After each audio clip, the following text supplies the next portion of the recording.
When you log into Panorama, the first thing you need to do is find the student's personal page. To do this, you can either go to Find Student and type in the student's name, or you can go to the student name search bar under the welcome sign on the front page and type in that student's name.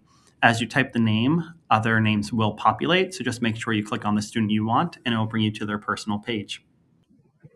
When you get to the student's personal page, you'll scroll down just a little bit to where it says intervention plans. Some students may have intervention plans, some students may not. On the right side of the intervention plan page, you are going to click Create Plan in order to start a new plan.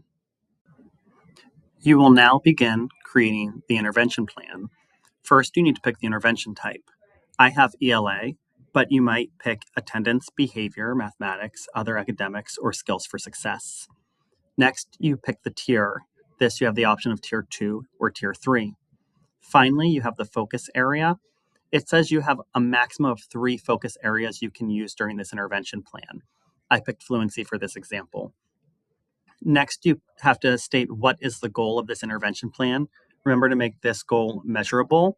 So in this case, I said the student will need to read 66 words per minute by the end of the school year. This is a first grader. I know that's the end of the year benchmark for first grade students, but you may need to say 8 out of 10 or 90%, however you would like to measure that goal.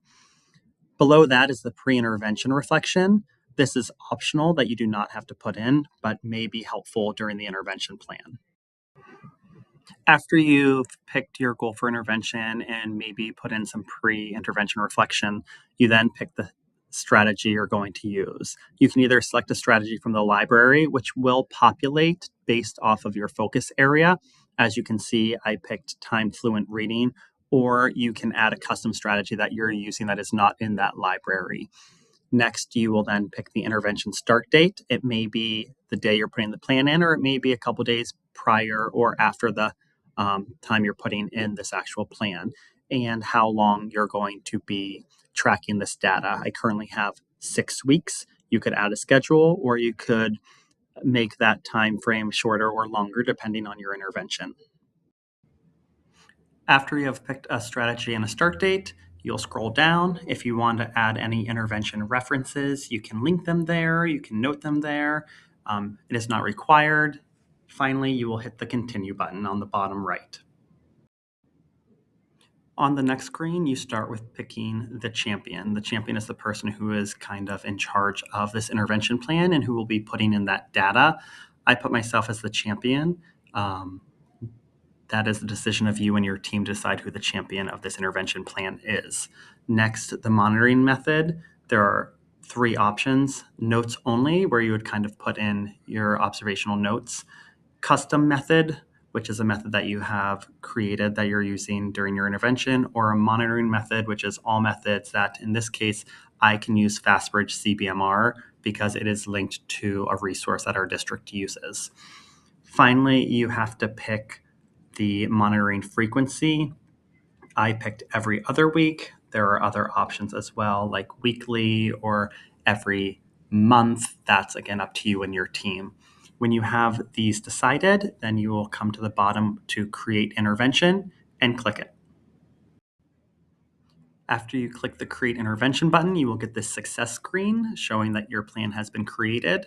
When you click the X at the top right, it'll bring you back to the student's personal Panorama page.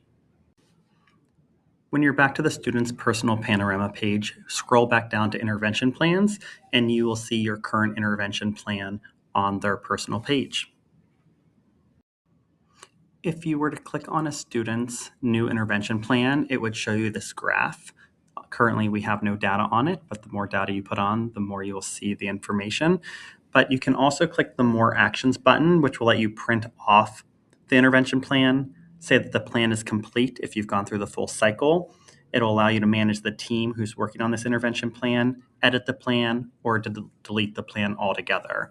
You can also click the Add Note button if there is something you'd like to add to the intervention plan for others to see. And that is how you create an intervention plan on Panorama.